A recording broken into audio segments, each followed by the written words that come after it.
Thank you, President Fernandez. Now I give the floor to His Excellency Prime Minister Abiy Ahmed Ali of Ethiopia.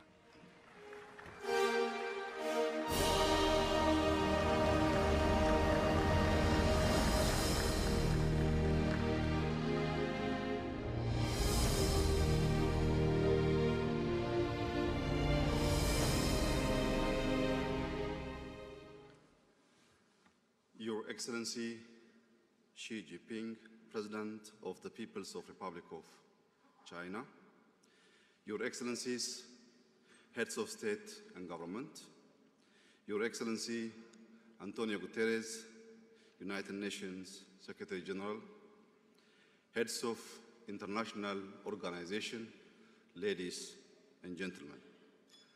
At the outset, allow me to express my gratitude to President Xi Jinping and the government of the People's Republic of China for convening us today and for the warm hospitality that has been accorded to us. I'm very pleased to join here in Beijing for the 10th anniversary of the Belt and Road Initiative. The BRI, which is a laudable ambition to connect Asia, Europe, and Africa, is a significant international cooperation initiative anchored in the principles of collective progress.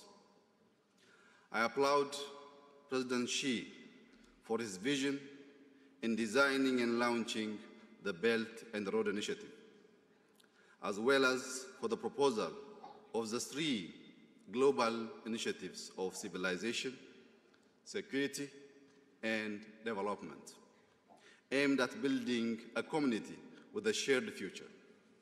Excellencies, as a global community, we find ourselves in an ever-complex and crisis-prone world. We are confronted with a climate problem, structural shifts, and global insecurity. Concerted and collaborative efforts to address our common challenges have often helped us remain resilient.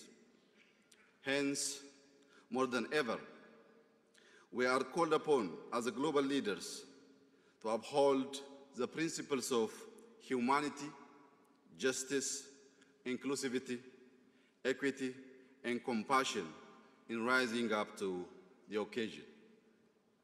I stand before you representing an ancient and historic civilization, Ethiopia, a country gifted with a robust and resilient population of over 120 million that drives Africa's fastest growing economy. Located in the home region, Ethiopia also serves as an important gateway between Africa, the Middle East, and the wider Asia. I also stand before you as a proud Africa that hails from a continent of 1.4 billion people, a continent with a thriving youth population that is propelling it to become a global economic powerhouse.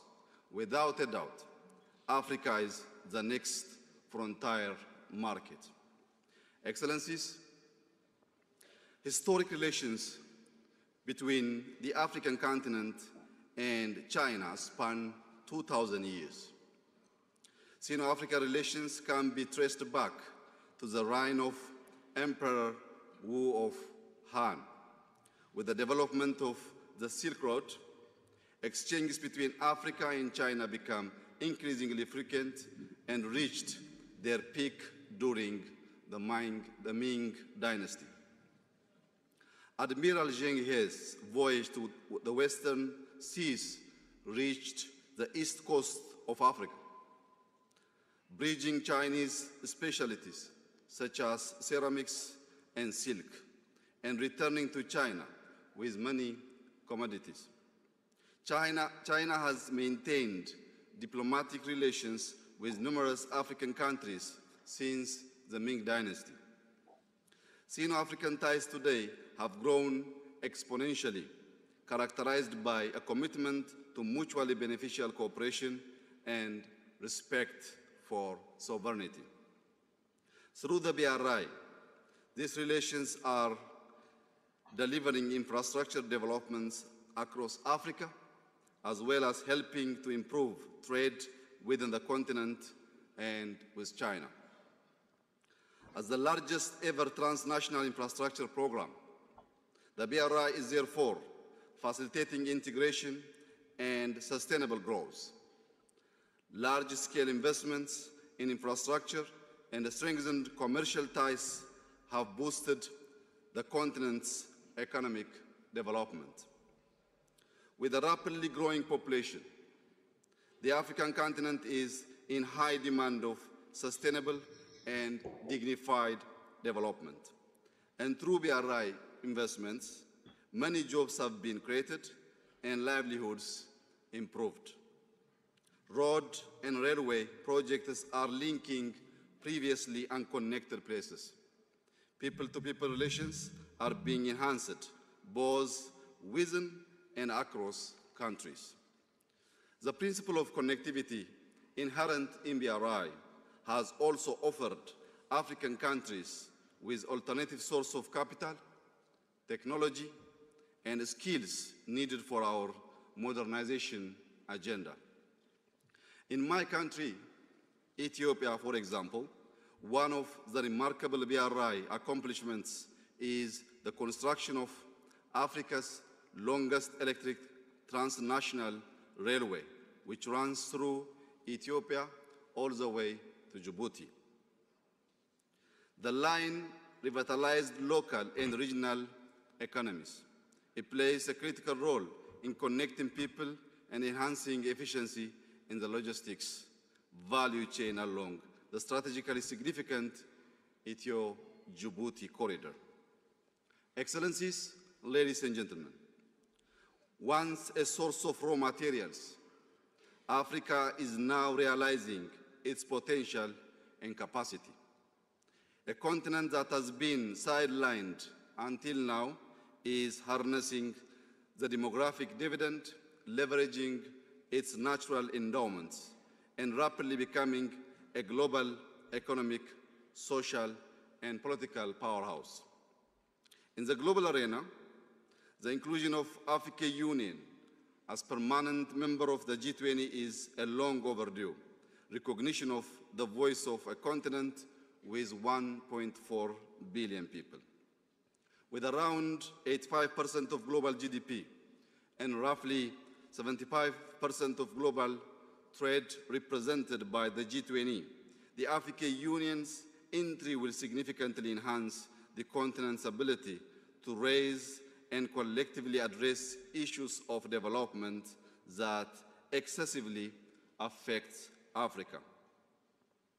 As inclusivity is becoming a necessary feature of multilateralism, I have no doubt that such reforms we are witnessing in the global fora will extend to include African countries as permanent members of the United Nations Security Council.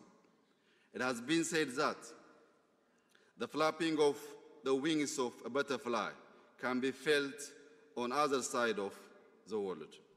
The African continent in particular has suffered the consequences of the climate crisis as well as interstate conflict in other parts of the world. As a result, we cannot be idle observers in forums that affect our common well-being since they shape our fate. Excellencies, we recognize that peace and development are two sides of the same coin.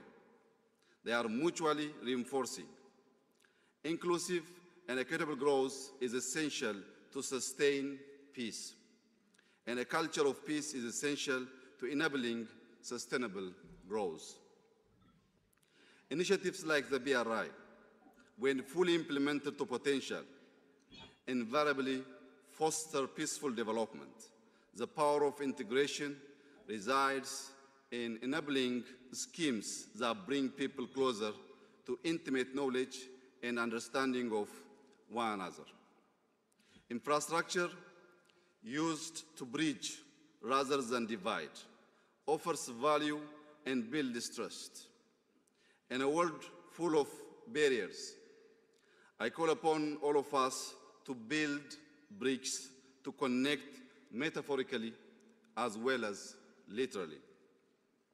As I conclude my remarks, I would like to highlight the proposal put forth by the President Xi during the recent China-Africa Leaders Dialogue held in Johannesburg.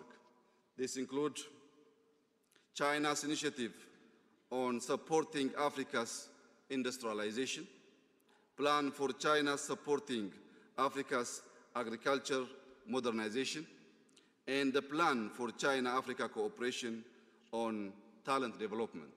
I also support the 8 points proposed by President Xi because it mainly focuses on investing both on people and planet, which leads us to prosperity. These Africa-centered initiatives are foresighted investments that build a bridge to the Africa we want.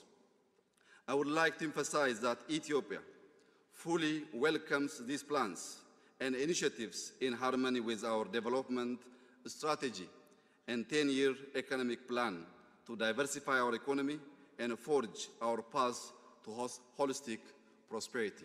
I thank you. Sheshe.